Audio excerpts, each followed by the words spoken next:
নমস্কার, আমি Ruhi official blog থেকে বলছি, শম্পা দত্ত। আজ আমি আপনাদের দেখাবো ছানার পায়েস। দেখুন আমি কি করছি। প্রথমে আমি হাফ লিটার দুধ নিয়েছি, দুধটাকে আমি জাল দেব। দেখুন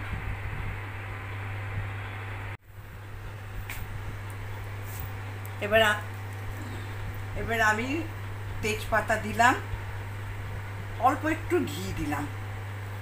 ঘিটা দিলে পরে তলাটা ধরবে না।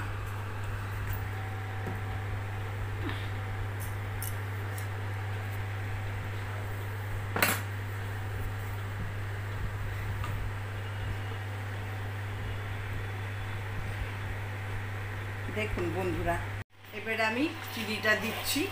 চিনিটা দিলে চিনিটা ওর সঙ্গে মেল্ট হবে, কারণ চিনিটা গুলে আবার একটু হয়ে যাবে,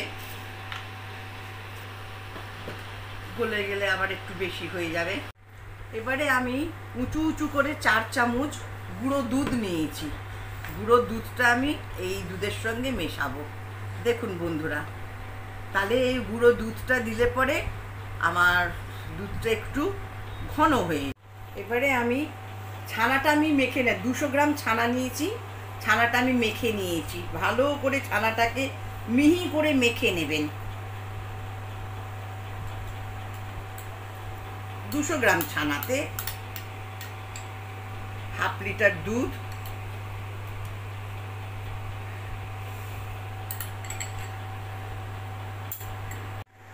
আমি এবারে দিচ্ছি খোয়া ক্ষীর। 2, 3, 4 চামচ আমি খোয়া ক্ষীর দিলাম। দেখুন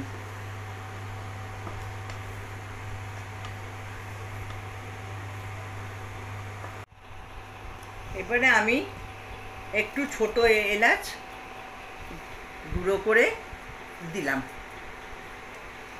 এবারে আমার মোটামুটি এটা ঘন হয়ে গেছে। এবারে আমি নামাবো। তার আগে আমি একটু ছানা আবার আমি রেখে দিয়েছি, ছানা একটু, সেই ছানাটা আমি এর উপরে দিয়ে দেবো। তাহলে কি হবে বলুন তো, ভীষণ মুখে লাগবে আর ভীষণ টেস্ট হবে। ব্যাস, একটু দিয়ে দিলাম, একটু খোয়া ক্ষীর দিয়ে দেবো,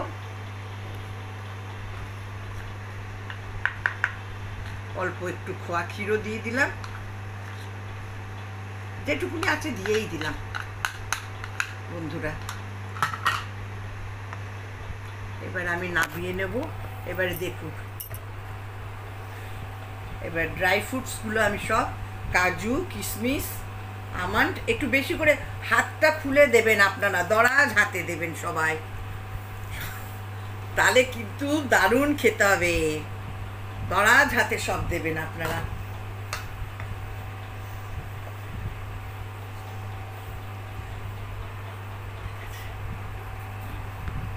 আমার বন্ধুরা, আমার সব দেওয়া হয়ে গেছে। আমার ছানার পায়েস অলমোস্ট ডান হয়ে গেছে। আপনারা সবাই ট্রাই করবেন, লাইক, শেয়ার, কমেন্ট, সাবস্ক্রাইব করবেন, আমার পাশে থাকবেন। Thank you, good night.